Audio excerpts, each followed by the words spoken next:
And then what about loss chasing and the way that makes you feel? Can you maybe talk about that for a moment? So buying more of a losing position, you could call that averaging down. You could call it dip buying. You could call it loss chasing. You could call it, if you're upset, you could call it revenge trading, which happens often when people are in a loss. They'll do something to get back to that point.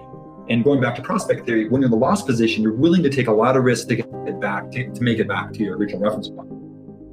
So loss chasing is more, that term is more common in gambling, like you see it in the pathological gambling literature. There's only 1 or 2 papers in economics about it. And it struck me how prevalent it is and how not talked about the whole thing is.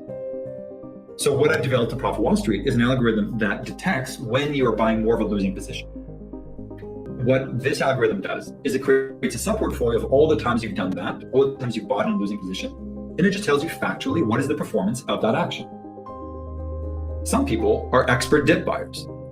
Buying the S&P historically is a super reliable buy. Like buying a highly diversified ETF like the S&P historically, no problem. Buying more of a losing position of individual stocks, not necessarily as reliable. I've analyzed many trades, many individual traders, and I can say that some people actually do have a knack for it, but the majority of people don't. The core behavioral factor is people feel bad about the loss. And so if you can reduce your cost basis by buying more of a losing position, you now get to erase the loss because the loss percentage is lower.